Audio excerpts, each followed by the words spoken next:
Welcome to morning bulletin. ఇక వార్త వివరాల్లోకి వెళ్తే జగన్ 2.0లో పార్టీ కోసం పనిచేసేవారిని మర్చిపోమని పేర్కొన్నారు. ఒక వారంలో యాప్ విడుదల అవుతుంది. అందులో ప్రజలు ఎలాంటి అన్యాయానికి గురయ్యారో అప్డేట్ చేయడానికి అవకాశం ఉంటుంది. ఈ యాప్ ప్రజల సమస్యలు త్వరగా పరిష్కరించడానికి ఉపయోగపడుతుంది. ప్రజలకు మంచి సేవలు అందించడమే ముఖ్యమై వారి ప్రతిపాదనలపై ఆధారంగా చర్యలు తీసుకోనున్నట్లు చెప్పారు. ప్రతి ఒక్కరిలో నూతన మార్పుల కోసం జాగృతి కలిగించాలని అన్నారు. ఈ జగన్ 2లో మాత్రం ఖచ్చితంగా ఎవరైతే పార్టీ కోసం చేసినారో ఈసారి ప్రతి ఒక్కరిని కూడా మర్చిపోకూడదు, డేటాబేస్ క్రియేట్ చేయండి అని చెప్తాను. ఈ డేటాబేస్ ఆధారంగానే రేపొద్దున ప్రతి ఒక్కరికి కూడా గుర్తింపు అనేది ఉంటుందనేది ఈ సందర్భంగా ఖచ్చితంగా తెలియజేస్తాను.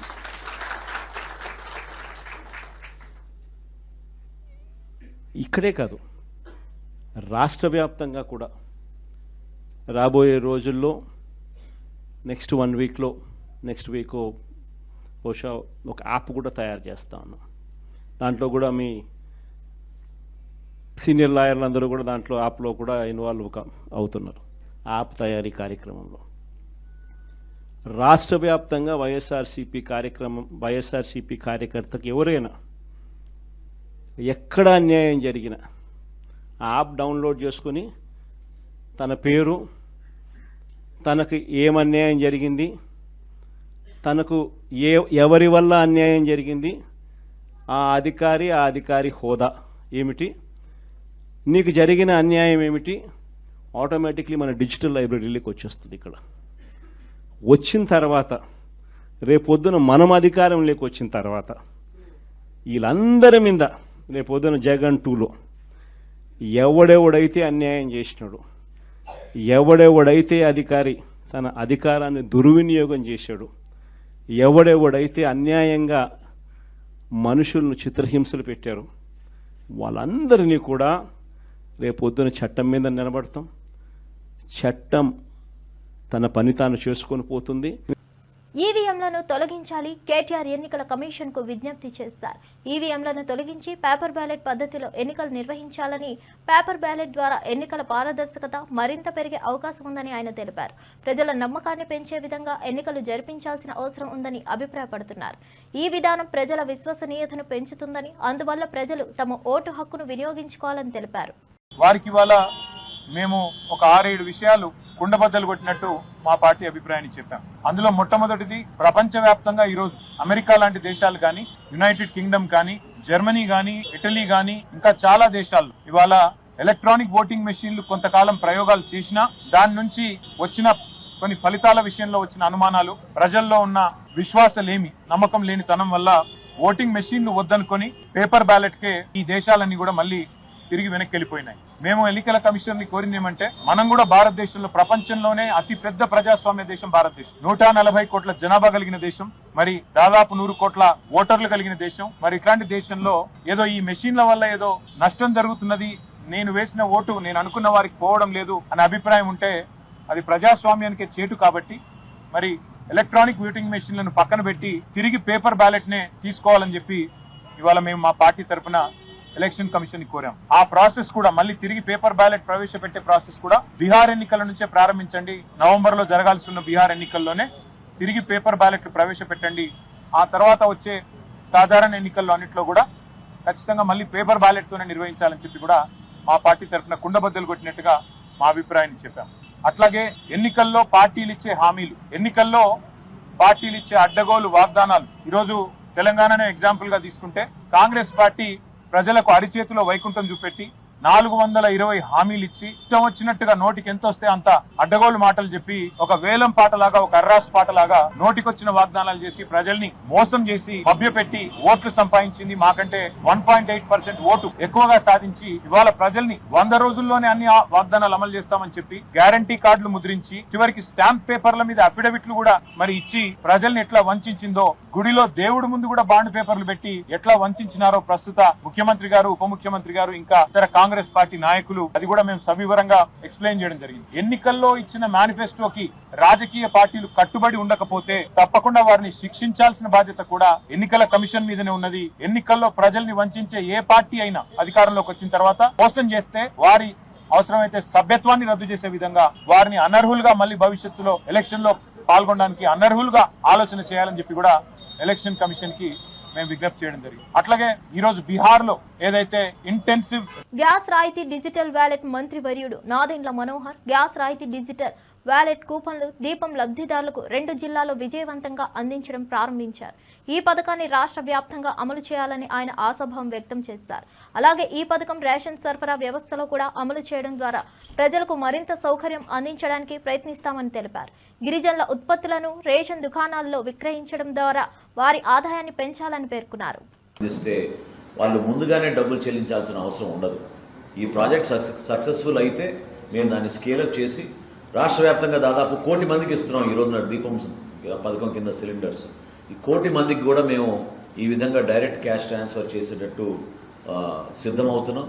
అది సక్సెస్ అయిన తర్వాత ఒకవేళ మేము ఇంకా ఈ రైస్ స్మగ్లింగ్ డైవర్షన్ కంటైన్ చేయలేకపోతే ఇప్పుడు కొత్తగా మేము ఆ వ్యవస్థని ఎండిఓ వ్యవస్థని మానేసి ఫేర్ ప్రైస్ షాపులు తీసుకొచ్చి మరింత పటిష్టంగా చేయబోతున్నాం. కాబట్టి ఆ పొరపాట్లు ఇంకా కొనసాగితే రాబోయే రోజుల్లో మరి ప్రభుత్వం ఆలోచన, మా కూటమి ప్రభుత్వం ఆలోచన తప్పకుండా గతంలో పవన్ కళ్యాణ్ గారు కూడా దీని గురించి మాటిచ్చారు. వీలైనంత వరకు మేము దాన్ని క్యాష్ ట్రాన్సాక్షన్గా జరిగేటట్టు ఏ విధంగా ముందుకు తీసుకెళ్లాలో దానిపైన కూడా మేము ఆలోచిస్తున్నాం. అంటే ఎప్పుడైతే మేము సవరణల కోసం కొత్త అప్లికేషన్స్ కోసం మేము అవకాశం కల్పించామో దాదాపు 15 లక్షలు వచ్చినాయండి మనకి. అందులో 13,49,000 మేము క్లియర్ చేశాం. సో అందులో ఎక్కడ పొరపాటు జరగలేదు. ఇష్యూ అంతా ఏంటంటే ఈ హౌస్ మ్యాపింగ్ ద్వారా కొన్ని సమస్యలు వచ్చినాయి. అది ఆ డేటాబేస్ మా దగ్గర ఉండదండి, GSWS పేరు ఉంటుంది ఆ డేటాబేస్. దాని గురించి ప్రభుత్వం నిర్ణయం తీసుకోవాలి. కానీ స్ప్లిట్టింగ్ విషయంలో కానివ్వండి, కొత్త సభ్యుల అడిషన్లో కానివ్వండి, డిలీషన్లో కానివ్వండి, ఇవన్నీ కూడా అడ్రస్ మార్పుల్లో కానివ్వండి, జెండర్ విషయంలో కానివ్వండి ఫస్ట్ టైం మేము ప్రవేశపెట్టాం. ఇవన్నీ కూడా చాలా అద్భుతంగా జరిగినాయి, ఎక్కడ పొరపాటు జరగలేదు. ఆగస్టు 25వ తారీఖు నుంచి మనం చేపట్టబోయే కార్యక్రమం ఖచ్చితంగా ఒక పండుగ వాతావరణంలో రాష్ట్ర వ్యాప్తంగా ప్రభుత్వం చేపట్టిన ఈ ప్రతిష్టాత్మక కార్యక్రమాన్ని అందరికీ ఉపయోగపడే విధంగా మనం తీసుకెళ్లబోతున్నాం. ఇది ఎక్కడ పొరపాటు జరగదు. మీరందరూ కూడా దయచేసి సహకరించాలి ఈ కార్యక్రమం విజయవంతం జరిగే విధంగా. నవవధువు ఆత్మహత్య సోమందేపల్లి ఎస్ఐ రమేష్ బాబు నవవధువు ఆత్మహత్యపై క్లారిటీ ఇచ్చారు. ఆత్మహత్య కారణాలు ఇంకా గుర్తించాల్సి ఉంది. కానీ కుటుంబ సభ్యులు, స్నేహితుల మధ్య వివాదాల వల్ల ఆమె ఆత్మహత్య చేసుకున్నట్లు భావిస్తున్నారు. పోలీసులు కేసు నమోదు చేసి విచారణ చేపట్టారు. ఆమె కుటుంబీకులు, స్థానికులు ఈ ఘటనపై తీవ్రంగా స్పందించారు. ఈ విషయంలో పూర్తి సమాచారం రావాల్సి ఉంది. అన్ని కోణాల్లో దర్యాప్తు జరుగుతుంది. నిన్నటి దినం హర్షిత అనే 22 ఏళ్ల యువతి ఉరి వేసుకొని ఆత్మహత్య చేసుకోవడం జరిగింది. ఈరోజు ఉదయం 8 గంటలకి తల్లిదండ్రులు ఇద్దరు వచ్చి, కృష్ణమూర్తి, పద్మావతి అనే ఇద్దరు మణికంఠ కాలనీలో నివాసం ఉంటారు. ఇరువురు వచ్చి మాకు ఫిర్యాదు ఇవ్వడం జరిగింది. 2 నెలల క్రితం బాగేపల్లికి సంబంధించిన ఒక ప్రైవేట్ ఎంప్లాయీకి నిశ్చితార్థం చేసుకుని నిన్నటి దినం బాగేపల్లి దగ్గర కళ్యాణ మండపంలో పెళ్లి చేసుకుని అమ్మ నాన్న ఇంటి దగ్గర శోభన కార్యక్రమాలకి సాయంత్రం 4 గంటలకి చేరుకున్నారు. చేరుకున్న తర్వాత అమ్మ నాన్నతో, నాన్న నాకు ఈ పెళ్లి ఇష్టం లేదు, నాకు ఇప్పుడే పెళ్లి చేసుకోవాలని కూడా లేదు, ఇంకా మీరు నిశ్చయించినారు కాబట్టి చేసుకున్నాము, దీనికి సంబంధించి నేను ఇప్పుడు కూడా చెప్పకపోతే ఇబ్బందులు పాలవుతానని చెప్పేసి మీకు చెప్తున్నాను, అలాగని చెప్పేసి క్యాన్సిల్ అయితే మీ పరువు పోతుందని నేను గమ్మునున్నానని చెప్పేసి చెప్పిందట. ఇప్పుడు అలా చేస్తే బాగుండదు అమ్మా, ఇన్ని రోజులు బాగానే ఉన్నావు, ఇప్పుడు ఇలా చెప్తే ఎట్లా అంతా అయిపోయిన తర్వాత అని చెప్పేసి మేము అడగడం జరిగింది. సరేలే నాన్న ఏదైతే అవుతుంది అని చెప్పేసి అలసిపోయాను, కొంచెం రెస్ట్ తీసుకుంటా అని చెప్పేసి పర్సనల్ వెళ్ళి అనుకుంటా అని చెప్పి వెళ్ళింది.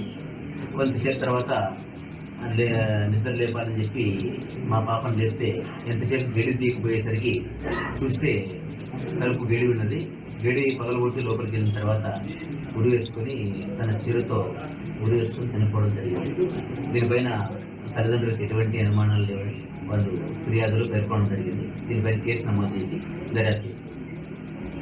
కోమటిరెడ్డి రాజగోపాల్ రెడ్డి ఎల్బీ నగర్ నుండి పోటీ చేయలేకపోయినా ప్రజల కోసం మంత్రి పదవిని వదిలేశారని చెప్పారు.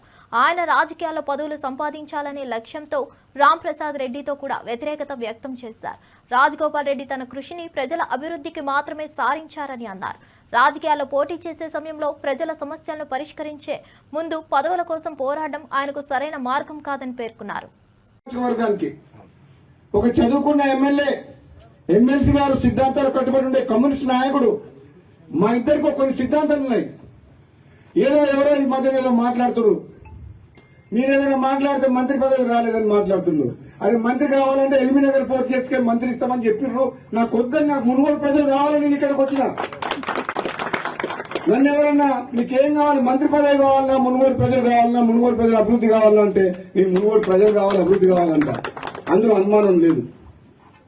పదవులు వెనకాల పాపులాడాల్సిన అవసరం నాకు లేదు. నాలాంటి మనిషికి అదృష్టం ఉంటే, నాలాంటి పదవి వస్తే, ఇంతకంటే పెద్ద పదవి వస్తే అది ప్రజలకే ఉపయోగపడుతుంది, ప్రజలకు లాభం అవుతుంది. కానీ నేను అందరిలాగా పదవులకు పోయి పైరవులు చేసి దోచుకునేటువంటి అయితే కాదు. ఎవరికి కావాలి పెద్ద పెద్ద పదవులు? పదవులు అడ్డం పెట్టుకొని రాజకీయాలకు వచ్చి, రాజకీయాలు అడ్డం పెట్టుకొని పదవులకు వచ్చి వేల కోట్లు దోచుకునేటువంటి వారికి పదవులు కావాలి. రాజగోపాల్ రెడ్డికి ప్రజలు కావాలి, రాజగోపాల్ రెడ్డికి ప్రజల అభివృద్ధి కావాలి, సంక్షేమం కావాలి. నేను మళ్ళీ చెప్తున్నా, ఈరోజు నేను కావాలనుకుంటే మంత్రి అయ్యేవాడిని. కానీ నా స్వార్థం కోసం అని చెప్పేసి, నేను పదవి కోసం అని చెప్పి నేను పోలే. నేను మళ్ళీ ప్రజల కోసమే, మళ్ళా పార్టీ మారి కాంగ్రెస్ లోకి వచ్చి, మీరు ఇస్తానని హామీ ఇచ్చిండ్రు, ఇస్తారా ఇవ్వరా అది మీ ఇష్టం. అవకాశం వస్తే ఎప్పుడన్నా, నేను కూడా సీనియర్ని కాబట్టి, తెలంగాణ ఉద్యమంలో ఉన్నా కాబట్టి, నాకంటే జూనియర్లకు నిన్నమని వచ్చిన ఇతర పార్టీ వాళ్ళందరికీ ఇచ్చారు కాబట్టి, మీరు ఇచ్చిన మాట నిలబెట్టుకుంటే, మీరు ఎంపీ గెలిపియమంటే గెలిపించినాం, పార్టీలకు రమ్మంటే మేము నమ్ముకొని వచ్చినాం. ఇస్తారా ఇయ్యరా అది మీ ఇష్టం. కానీ నేను మాత్రం పదవుల కోసం ఎవరింటికి పోయి కాలు మొక్కి మనసు చంపుకొని దిగజారడం మాత్రం జరగదు. పని బతుకున్నా ప్రజలున్నారు నా ఎమ్మడి. నాకు కావాల్సింది ప్రజలు, వాళ్ళ బాగోగులు, ఈ నియోజకవర్గ అభివృద్ధి. ఒకవేళ ఏదన్నా నాకేదన్నా మంచి జరిగితే వాళ్ళకి మంచి జరుగుతుంది, లేదంటే వాళ్ళ మధ్యనే ఉంటా, వాళ్ళ కోసం పనిచేస్తా, వాళ్ళ కష్టసుఖాల్లో పాల్పంచుకుంటా, వాళ్ళ కోసం ఎంత దూరం అన్న పోతా, ఎంత పోరాటమైనా చేస్తా, అవసరమైతే మళ్ళా త్యాగం చేసి పోయినసారి ప్రభుత్వం. ప్రియాంక గాంధీ రాహుల్ గాంధీపై సుప్రీంకోర్టు వ్యాఖ్యలపై స్పందించారు. ఆమె అన్నారు, ప్రభుత్వాన్ని ప్రశ్నించడం ప్రతిపక్ష నాయకుడి విధి. సుప్రీంకోర్టు న్యాయమూర్తులు దేశ ప్రతిపక్ష నేతలకు తగిన గౌరవం ఇవ్వాలని సూచించారు. రాహుల్ గాంధీకి తగిన గౌరవం ఇవ్వాలన్న విషయాన్ని ప్రియాంక గుర్తు చేశారు. ఆమె కూడా భవిష్యత్తులో ప్రజాస్వామ్యాలకు హానికరమైన నిర్ణయాలు తీసుకుంటే దేశంలో భవిష్యత్తులో మరింత అవ్యాఖ్యలు వస్తాయన్నట్లు పేర్కొన్నారు. सच्चा भारतीय है, कौन सच्चा भारतीय नहीं है, ये तो मुझे लगता है कि मतलब न्यायपालिका के प्रति पूरे आदर के साथ कह रही हूँ कि ये तो उनके दायरे में नहीं होता डिसीजन, ये कोई जस्टिस तो नहीं तय करेंगे। दूसरा, राहुल जी ने हमेशा आर्मी का, सेना का आदर किया है। उनके दिल में उन सेना के प्रति, सैनिकों के प्रति, उनके अफसरों के प्रति पूरी तरह से आदर है। और हर भाषण में जब भी बोलते हैं, जब भी उनका हम कुछ भी भाषण या कोई भी टिप्पणी सुनते हैं, उसमें वो आदर बहुत स्पष्ट दिखता है। जो लीडर ऑफ ऑपोजिशन होते हैं, जो नेता प्रतिपक्ष हैं, उनका जो कर्तव्य है वो ये है कि सरकार से सवाल पूछना, ठीक है, ये उनका कर्तव्य है। तो वो अपना कर्तव्य निभाते हैं। जब सरकार से सवाल पूछते हैं, उनको पसंद नहीं है, वो जवाब नहीं देना चाहते, इसलिए ये सब चीजें वो कराते हैं। सही, बहुत स्पष्ट बात है। अभी सदन नहीं चल रहा है, कितने दिनों से नहीं चल रहा है, और मैं सोच रही थी कि कितना मुश्किल है। सबसे बात करें, कह दें हम चर्चा कर लेंगे, कितना मुश्किल है सदन को चलाना। क्या इतने दुर्बल हो गए कि इनसे सदन ही नहीं चल रहा है अब, कि रोज हमको ये करना पड़ रहा है क्योंकि एक बात पे चर्चा नहीं करना चाहते। क्यों नहीं कर सकते चर्चा? एसआईआर पूरे देश भर में करा रहे हैं, वो पूरे देश भर का मुद्दा है, बात करिए। आपने सिंदूर पे चर्चा की, तो इस पे भी चर्चा करिए, देश को सुनने दीजिए। हमारा पक्ष भी है, उनका पक्ष भी है, तो इसमें घबराहट क्या है? तो ये तो इनकी दुर्बलता है कि सदन ही नहीं चला पा रहे। గుంటూరులో ప్రపంచ తల్లిపాల వారోత్సవాలను ప్రారంభించారు. తల్లిపాలు పిల్లలకు ఆరోగ్యకరమైన రోగ నిరోధక శక్తిని అందిస్తాయని ఆమె అన్నారు. ప్రపంచ తల్లిపాల వారోత్సవాలు ఈ సంవత్సరం ఆగస్టు 1 నుండి 7 వరకు నిర్వహిస్తామని తెలిపారు. ఈ కార్యక్రమం ద్వారా తల్లిపాలు పిల్లల ఆరోగ్యానికి ఎంత ముఖ్యమో ప్రజలందరికీ అవగాహన కలిగించడమే లక్ష్యంగా ఉంది. తల్లిపాలు పిల్లల శారీరక అభివృద్ధికి ఎంతో కీలకమైనవి అని ఆమె స్పష్టం చేశారు. ప్రభుత్వం వచ్చిన తర్వాత అంగన్వాడీ సెంటర్స్లో త్రాగడానికి నీళ్ళు లేకుండా ఉన్న దగ్గర నీళ్ళు ఇచ్చాం. అలాగే అక్కడ టాయిలెట్స్ ఎక్కడ లేకపోతే అక్కడ కట్టాం. అలాగే పిల్లలకి ఆట వస్తువులు, బెంచెస్, టేబుల్లు, చైర్స్ అన్నీ ఏర్పాటు చేసాం. ఒక్కొక్క సెంటర్కి ₹1,00,000 ఇచ్చాము అని అంటే మీరు అర్థం చేసుకోవచ్చు కూటమి ప్రభుత్వంలో చంద్రబాబు నాయుడు గారి ఆధ్వర్యంలో ఎలా చేస్తున్నామని. కాబట్టి ఈరోజు తల్లిపాలు వారోత్సవాలు కూడా అప్పుడే అంటే కొత్తగా తల్లులైన వాళ్ళకి ఇట్లాంటి విషయాలన్నీ తెలియదు కాబట్టి ప్రతి సంవత్సరం ఇది చేస్తూ వాళ్ళకి చెప్పడమే ప్రధాన లక్ష్యం. తల్లులందరూ ఆరోగ్యంగా ఉంటేనే సమాజం ఆరోగ్యంగా ఉంటుంది, రాష్ట్రం ఆరోగ్యంగా ఉంటుందని మా అందరి తాలూకా లక్ష్యం. అక్కడ అంగన్వాడీ టీచర్లకు ఏవి కష్టం ఉందో మేము చూసుకొని ముందుగానే చేస్తున్నాం. గత 5 సంవత్సరాల్లో జరిగినటువంటి విధ్వంస పాలన నుంచి తేరుకుంటున్నాం. మనం ఐసీయూ నుంచి ఇంకా జనరల్ వార్డుకు వస్తున్నాం. కోమటిరెడ్డి వెంకటరెడ్డి తన సోదరుడైన రాజగోపాల్ రెడ్డి పదవిపై వ్యాఖ్యలు చేశారు. ఆయన చెప్పారు, కాంగ్రెస్ అధిష్టానం రాజగోపాల్ రెడ్డికి హామీ ఇచ్చిందని తాను తెలియదని అన్నారు. ఆయన శరవేగంగా మారుతున్న రాజకీయ పరిణామాలపై తేల్చి చెప్పారు. ప్రజల కోసం సేవ చేయడం ముఖ్యమై అన్యాయానికి వ్యతిరేకంగా నిలబడడమే తమ ధ్యేయమని చెప్పారు. కాంగ్రెస్ నుండి ఇచ్చిన హామీలతో రాజకీయ పరిణామాలు మారవని వివరించారు. అంటే నేను మంత్రి పదవి ఇచ్చే స్టేజ్లో ఉన్నాను. నేను మద్దతు కాదు, ఇది జాతీయ పార్టీలో కొన్ని సిస్టమ్ దాని ప్రకారం పార్టీ అగ్రనాయకత్వం నిర్ణయం తీసుకుంటుంది. సీఎం గారిని అభిప్రాయాలు తీసుకుంటారు. ముఖ్యమంత్రిగా సీఎం గారు మంత్రివర్గాన్ని నియమించే అవకాశం కేంద్ర జాతీయ పార్టీ కాబట్టి ఇక్కడ వాళ్ళ పర్మిషన్తో ఆయన చేయడం జరుగుతుంది. అందులో మా ప్రమేయం కానీ ఎవరి ప్రమేయం కానీ ఉన్నదల్లా. అది ఆ విషయం నాకు తెలియదు. అప్పుడు మాట ఇచ్చిన సంగతి మా ముందులో మాట ఇయ్యారు కదా. నేను ఇప్పుడు వాళ్ళు మాట ఇస్తే సంతోషమే, ఇస్తే సంతోషపడతాం. కానీ కేంద్రంలో అల్టిమేట్గా హైకమాండ్ సీఎం గారు కూర్చొని నిర్ణయించే అంశాన్ని నన్ను అడగడం కూడా మీరు తప్పు. నా చేతులు లేని విషయాన్ని అడిగితే నేనేం చెప్పలేను. చంద్రబాబు నాయుడు గారి నాయకత్వంలో కూటమి ప్రభుత్వం అక్రమ కేసులు పెట్టి వైఎస్ఆర్సీపీ నాయకులు, కార్యకర్తలను 14 నెలలుగా వేధిస్తుంది. హైకోర్టు బెయిల్పై విడుదలైన తురాక కిషోర్ గారిని మరో కేసులో అరెస్ట్ చేయడాన్ని తీవ్రంగా ఖండించింది. ఈ చర్యపై హైకోర్టు మరోసారి తీవ్ర వ్యాఖ్యలు చేసింది. దీన్ని రాజకీయ చర్యగా అభిప్రాయపడుతూ పోలీసుల తీరుపై మండిపడింది. ఆంధ్రప్రదేశ్ రాష్ట్ర గౌరవ హైకోర్టు వారు నిన్న చేసినటువంటి ఘాటైనటువంటి వ్యాఖ్యలు. 14 నెలలుగా ఆంధ్రప్రదేశ్ రాష్ట్రంలో ఈ కూటమి ప్రభుత్వంలో జరుగుతున్నటువంటి దమనకాండ, అరాచకం, దీని మీద గౌరవ హైకోర్టు వారు అనేక సార్లు మందలించారు. ఇక్కడ ఉన్నటువంటి పోలీసుల్ని, అదేవిధంగా మెజిస్ట్రేట్లను కూడా. మెజిస్ట్రేట్లు మీరు యాంత్రికంగా వ్యవహరిస్తున్నారు, ఇది సరైన పద్ధతి కాదు అని చెప్పి మెజిస్ట్రేట్ల మీద అంతకుముందు మాట్లాడినా కొంతమంది మెజిస్ట్రేట్లు ఇంకా అలానే వ్యవహరిస్తూ ఉన్నారు. పోలీసులు వాళ్ళు చేస్తున్నటువంటి ఏదైతే పెడుతున్నటువంటి తప్పుడు కేసుల మీద నిన్న గౌరవ హైకోర్టు వారు ఏం చేస్తాం, అది మా తప్పే అని నిన్న మాట్లాడటం. బహుశా గౌరవ హైకోర్టు వారు తప్పు మాదే అని చెప్పి ఇంతగా బాధపడుతూ మాట్లాడినటువంటి సందర్భాలు ఎప్పుడూ ఉండవు. అంటే ఈ రాష్ట్రంలో ఎలాంటి పరిస్థితులు ఉన్నాయో నిన్న గౌరవ హైకోర్టు వ్యాఖ్యానించినటువంటి వ్యాఖ్యలే దానికి నిదర్శనం. 14 నెలలుగా మీరు చూస్తూ ఉన్నారు. తప్పుడు కేసులు పెట్టి వైఎస్ఆర్ కాంగ్రెస్ పార్టీ నాయకుల్ని, కార్యకర్తల్ని ఎలా ఈ కూటమి ప్రభుత్వం వేధిస్తూ ఉందో.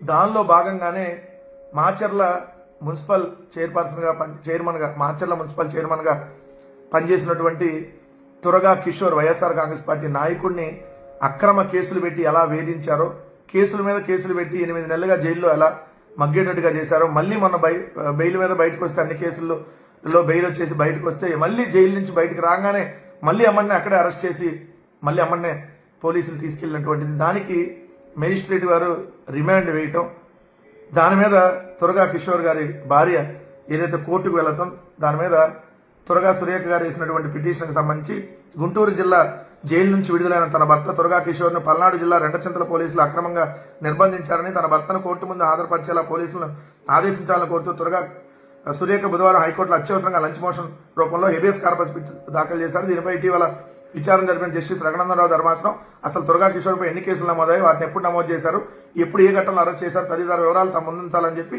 పల్నాడు జిల్లా ఎస్పీని ఆదేశించిన నేపథ్యంలో నిన్న హైకోర్టు వారు వ్యాఖ్యానించింది.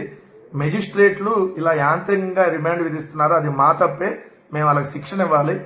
అలానే పోలీసులు మీరు ఎలా కేసులు పెడతారు, మీకు ఎన్నిసార్లు చెప్పాలి, 3 ఏళ్ల క్రితం ఎవడో ఫిర్యాదు చేస్తే ఇప్పుడు కేసులు పెడతారా, కోర్టులో తమ ఎదుటే పేపర్లను తీసుకోవడానికి ఏజీపీ నిరాకరించడంతో హైకోర్టు నిన్న మండిపడి మెజిస్ట్రేట్ల తీరు మీద తీవ్ర అసంతృప్తి వ్యక్తం చేసింది గౌరవ హైకోర్టు.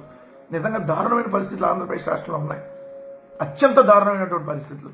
ఎందుకంటే సోషల్ మీడియాలో ఒక పోస్ట్ ఫార్వర్డ్ చేశాడని కేసు పెడతారు. కాకాని గోవర్ధన్ రెడ్డి గారి మీద వాట్సాప్లో ఆయన వీడియో ఫార్వర్డ్ చేశాడని కేసు. ఆయన మాట్లాడిన వీడియో ఆల్రెడీ ఆయన ప్రెస్ మీట్లో మాట్లాడాడు పార్టీ ఆఫీస్లో, దాన్ని సాక్షిలో వస్తే దాన్ని ఫార్వర్డ్ చేశాడని కేసు. ఇలాంటి వింత విచిత్రమైనటువంటి కేసులు అరెస్ట్ చేస్తున్నారు. మళ్ళీ ఇంకో కేసు బెయిల్ వచ్చేలోపు ఇంకో కేసు. వల్లభనేని వంశీ గారి దగ్గర నుంచి పోసా. కూటమి ప్రభుత్వంలో రిజిస్ట్రేషన్ శాఖలో విప్లవాత్మక మార్పులు తెచ్చినట్లు మంత్రి అనగాని సత్యప్రసాద్ తెలిపారు. గుంటూరులోని కొరిటపాడు సబ్ రిజిస్టర్ కార్యాలయాన్ని సందర్శించి 15 నిమిషాల్లోనే రిజిస్ట్రేషన్స్ పూర్తి చేసి వినియోగదారులకు డాక్యుమెంట్లు అందించినట్లు తెలిపారు. వాట్సాప్ ద్వారా కూడా డాక్యుమెంట్లు పంపించే ప్రక్రియను ప్రారంభించినట్లు మంత్రి పేర్కొన్నారు. అలాగే స్పీడ్ ఆఫ్ డూయింగ్ థింగ్స్ అనేది ముఖ్యంగా గౌరవ ముఖ్యమంత్రిగా తీసుకున్నారు కాబట్టి ఈ యొక్క ప్రక్రియ మేము మొదలుపెట్టడం జరిగింది. 10 నిమిషాలకు ఒక స్లాట్ కింద గంటకి 6 స్లాట్లు ఇస్తాం. తద్వారా ఏమవుతుందంటే ఇప్పుడు కూడా రిజిస్ట్రేషన్ ఆఫీసులు బయట ఎవరూ లేకుండా సమయానికి వారు వస్తే సమయానికి వారి పని పూర్తి చేసుకుని ఇతర పనులు చేసుకునే విధంగా కూడా వారికి సౌలభ్యంతో పాటు ఆఫీసులో కూడా ఒక అడ్వాంటేజ్ ఉండే విధంగా ఈ కార్యక్రమం చేస్తా ఉన్నాం. వాట్సాప్ ద్వారా ఈ రోజుకి దాదాపుగా 1,14,000 డాక్యుమెంట్లు మేము వినియోగదారులకు పంపించడం జరిగింది.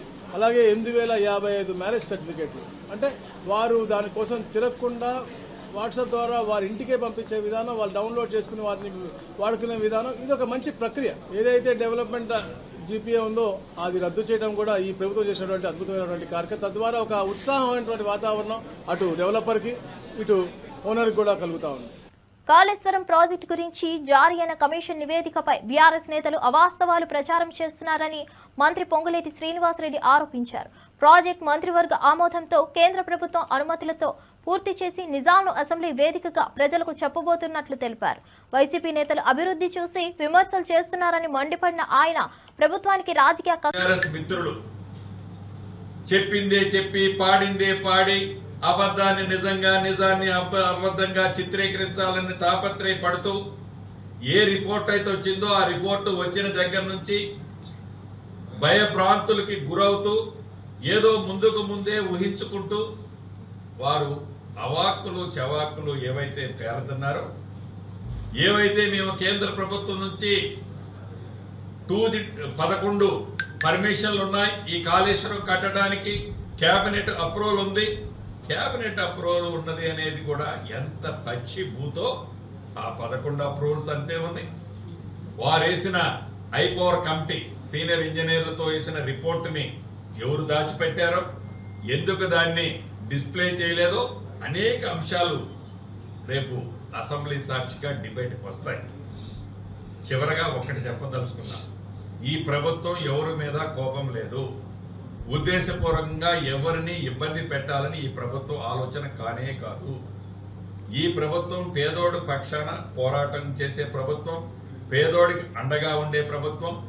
ఏ కాళేశ్వరంలోనైతే లక్షల కోట్లు అవినీతి జరిగింది అని మొదటి నుంచి మా నాయకులు రాహుల్ గాంధీ గారు కానీ, ఆనాటి పిసిసి అధ్యక్షులు ఈనాటి ముఖ్యమంత్రి గారు రేవంత్ రెడ్డి గారు కానీ, ఉత్తమ్ కుమార్ రెడ్డి గారు కానీ, భట్టి గారు కానీ, మిగతా మిత్రులు చెబుతున్న విధంగా ఈ రిపోర్టుని తెలంగాణ ప్రజలు ప్రతి పేదవాడికి తెలిసే విధంగా అసెంబ్లీని వేదిక చేసుకొని తెలంగాణ రాష్ట్ర ప్రజల అభిప్రాయాలకు అనుగుణంగా చట్ట పరిధిలో నిర్ణయాలు అసెంబ్లీ సాక్షిగా తీసుకోవడం జరుగుతుందని కూడా మీ ద్వారా తెలియజేస్తాం.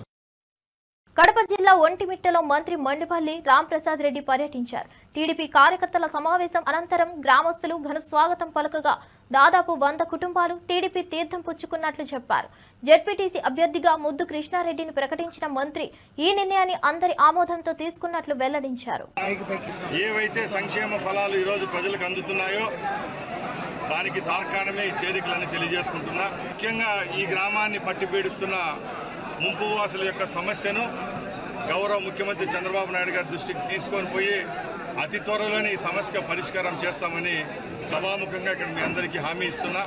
ఈ గ్రామానికి సంబంధించిన మౌలిక వసతులైతేనే, రేపు రాబోయే కాలంలో హౌసింగ్ కాలనీ, పెన్షన్ల విషయంలోనైతేనే అన్ని విషయాల్లో ఎక్కడా రాజీ లేని విధంగా అభివృద్ధి చేస్తామని తెలియజేసుకుంటూ తెలుగుదేశం పార్టీ కార్యకర్తలకు మా ముఖ్యమంత్రి గారు ఒకటే చెప్పారు, ఎక్కడ ఈ రాష్ట్రంలో ఎలక్షన్లు జరిగినా మనం చేసిన సంక్షేమ అభివృద్ధి పథకాలు ఏవైతే ఉన్నాయో అవే మనకు శ్రీరామ రక్ష. కాబట్టి తప్పకుండా ప్రజల్లోకి వెళ్దాం.